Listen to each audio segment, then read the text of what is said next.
What if I told you that the quickest way to double your retirement freedom wasn't finding a better stock, but simply changing your zip code? We are seeing a massive shift right now on how people define retirement. It's a strategy called geographic arbitrage. And for those of us over 50, it isn't just a financial move, it's a difference between just surviving on your fixed income and actually living your life.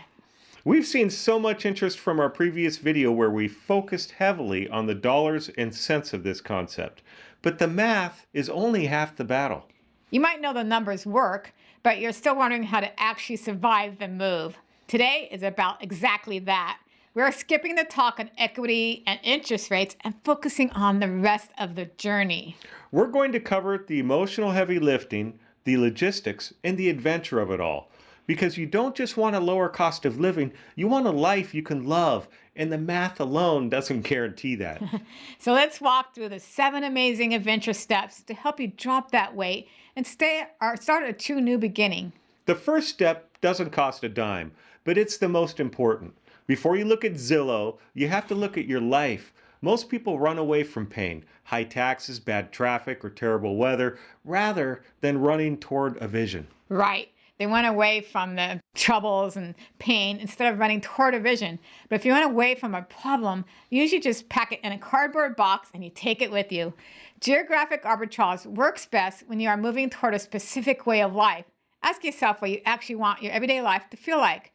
Are you walking your dog near the water? Do you need a walkable town square? For me, I wanted to be in nature, but near the city too. Step 1 is to write it down. Now, we didn't just guess. We sat down with a blank piece of paper. I want lower expenses. I want to drink coffee on a porch. In our program, we say clarity is a fuel for change. You have to know why you are moving before you decide where. Once you have the dream, you need to survey the reality. We've covered the strength of the finances before, so let's talk about the heart of the location. This is step 2. This is the vibe check. You aren't just buying a house. You're buying a neighborhood. Does the pace of life match your internal clock? If you're used to the hustle and you move to a quiet rural town, the silence might drive you crazy before it brings you peace. It is really about protecting your peace. Do not just look at the property tax bill, look at the feel of the town. Is this a place where you can actually see yourself enjoying everyday life, not just saving money? Now the hard part. Step 3 is the ruthless edit. I remember standing there looking at several hundred vinyl albums, music I loved but hadn't listened to in years. Selling them was tough, but it was necessary.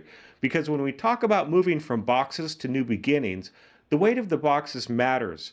You can't start a light, free future if you're lugging around dead weight from the past. It really is an exercise in trust. It's saying, I trust my future enough to let go of this heavy weight from the past. Talk about weight. We literally had a huge dump truck and made countless trips to Goodwill before we moved. That old dining set or the gear you haven't touched in 5 years is taking up space in your mind and your budget. Sell it, donate it, bless someone else with it. Lighten your load so you can actually enjoy the adventure. Step 4 is a 48-hour scout. But this isn't about checking property taxes or school districts. It is about checking your nervous system. We call it the coffee shop test. When we scouted our new town, we wanted to get a feel for the rhythm of the place before looking at any houses. Our realtor actually took us to this great local coffee shop. I loved it right away. There's a beautiful park across the street. The people generally seemed happy, and I felt that peace. That physical sense of calm is so important. If you have been through trauma, your body knows before your brain does. You cannot just look at the house. You have to pay attention to how your body reacts to the community around it. If you don't feel a sense of relief when you drive into town, it might not be the right place for your healing. Now, that leads us to step 5, community recon. The biggest mistake people make is moving for the scenery, then realizing they have nobody to talk to.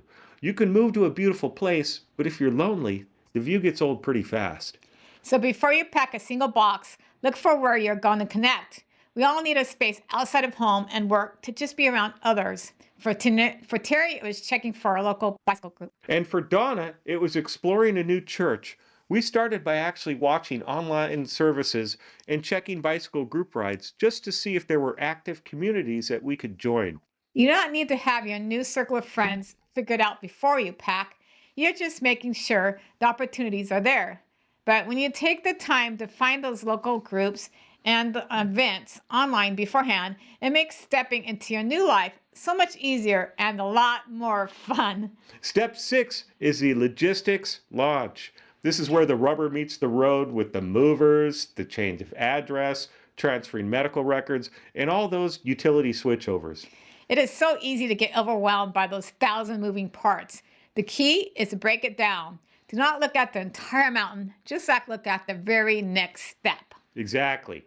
Create a central folder and keep everything in one place. You need a solid plan to stay organized, but you also have to remain flexible. And please, at this stage of life, protect your back and protect your peace. If you can afford help, hire it. You're rebuilding a life, not just moving furniture. Things will go wrong, the truck might be late, or something might get lost.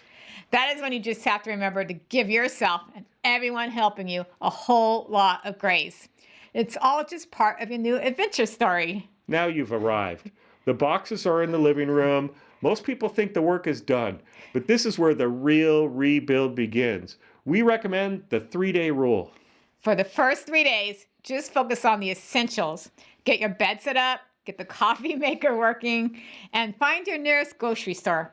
Unpack your boxes in at least one room so you can have a comfortable, quiet spot to relax while you figure out how to tackle the rest of it. Then, in that first week, do one thing that says, I live here now. Introduce yourself to a neighbor or plant a flower. That psychological shift from guest to resident, it's huge. Moving is definitely stressful, right up there with major life events like a job loss. But it's also one of the most powerful ways to hit that reset button and finally live a life that actually fits who you are today. If you're considering a move this year, don't just drift. Use the steps to build a structure for your adventure. Remember, the goal isn't just a cheaper house, it's a richer life. We'd love to hear from you. Are you planning a move? Drop a comment below. We read everyone and want to cheer you on. If you want to go deeper into the financial side we mentioned earlier, or if you need help with the mindset of rebuilding, check out the resources we've linked below, especially our Master Blueprint experience. And if you are wondering about the math we talked about, you definitely need to watch the video on the screen next, where we break down the financial reality. Thanks for watching. You aren't just moving boxes, you are moving toward clarity. We'll see you in the next video.